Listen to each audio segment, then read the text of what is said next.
The Pentagon puts out a report on Afghanistan. And the Pentagon is like any other government agency, all right? So the President, Biden, is the commander-in-chief. If you are in the Pentagon, you work directly for Biden. If you do anything that Biden doesn't like or his advisors don't like, you're going to get into trouble. It's the same bureaucracy. People think the military is somehow carved out and independent. It is not.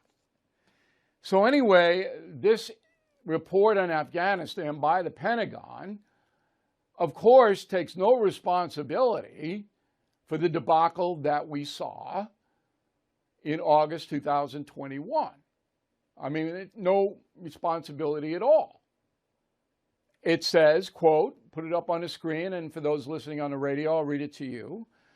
The departing Trump administration had left the Biden administration with a date for withdrawal. That's true, but no plan for executing it. And after 4 years of neglect, and in some cases deliberate degradation, crucial systems, offices, and agency functions that would be necessary for safe and orderly departure were in disrepair, unquote. Well, that's bull. Okay, I mean, it was nothing in disrepair. The Trump administration negotiated a withdrawal, and in return, the Taliban didn't kill any Americans for 18 months. But Biden took over and could have done exactly what Biden wanted to do. This was not a treaty signed by Congress. Biden could have changed it, could have upgraded it, could have done whatever he wanted. He did nothing. In fact, he made the situation worse. Now, the National Security Council spokesperson, John Kirby, again working directly for Biden, here's what he says. Go. Despite having his options curtailed, President Biden led a deliberate, rigorous, and inclusive decision-making process that was responsive to facts on the ground. Well, I don't think so. Responsive to facts on the ground. Here's what Biden said on July 8th, 2021, a month before the Taliban took over. Go. Is the Taliban takeover of Afghanistan now inevitable? No, it is not. Because you have the Afghan troops have 300,000 well-equipped as any army in the world, and an Air Force, against something like 75,000 Taliban. It is not inevitable. So this is just another giant lie. If Biden couldn't do anything, he was handcuffed. Yeah, it was a deterioration. And then the guy himself, a month before it collapses. Oh, no way, Taliban going to do that. And now, because people's memories are so short and the corrupt media doesn't care and lies about it, Biden's putting himself up as a victim like he always does. Border, Trump's fault.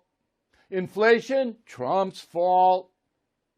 I mean, come on. You would think that the nation, the collective, we the people, would be outraged by this deceit, by this dishonesty. It's not a matter of opinion. Biden said to the nation, no, Afghan army, they can hold their own, 300,000 of them. And then they didn't even fire a shot.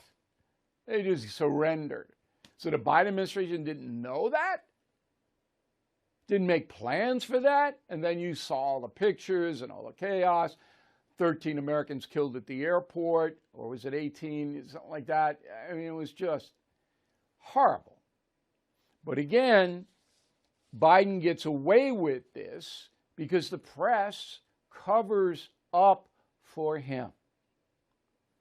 Even the so-called conservative media didn't jump on this story the way it should have, by demonstrating that this is a pattern of behavior. It's not just about Afghanistan. All right, so November 16th, 2007, boy, again, time goes fast. I showed up in Kabul, Afghanistan, and I was there for 4 days. And alongside me, the older man, is Colonel David Hunt, who came with us as an advisor. We brought a crew from America, and we had a pretty good look. And it was not a great situation over there. I mean, and I said that to people. I said it was necessary because of the Al-Qaeda 9/11 stuff. But in the end, I mean, the casualties were 2,400 U.S. personnel killed and 21,000 wounded. 21,000. And that conflict, raged for 20 years, pretty much, give or take. And it didn't come out our way, once again. Now, we did stifle any Al-Qaeda attacks on the USA. We did that. But Afghanistan is the biggest mess in the world right now. Now, as far as the Pentagon report, I'm sure you read it. What's your assessment of it? Wow. Yeah, the 12 pages was as disingenuous as anything I've seen. And Admiral Kirby's defense was ridiculous. This made the fall of Saigon look good. And that was a pretty bad time. The defense is that nobody saw the collapse coming. Nobody saw the Afghan army not going to fight. Nobody saw the speed of the Taliban. The problem with that defense is nobody is the Biden administration. Regardless of what Trump did or didn't do, you've already said, though, the President of the United States owned that problem for 7 months. And we were surprised at the speed of the Taliban takeover. What you have is people from the National Security Council to the Department of Defense to the national intelligence community, people had to get fired. This was, and people fell out of airplanes at 1,000 feet, 13 soldiers killed, 170 civilians. It was right down on television. It's embarrassing. Should have cost the Biden administration a lot more. It cost them nothing. We still got thousands of Afghans there to help. Private industry is doing that. But to blame this on anybody, let alone Trump, is disingenuous. It doesn't. You own the problem. You've been there for 7 months. Yeah, he was 7 months. And then the preparations, anything like this.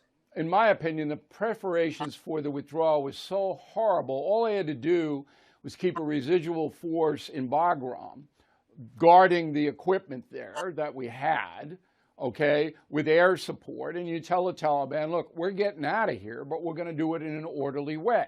We're going to evacuate the people that want to be evacuated. We're going to keep our equipment.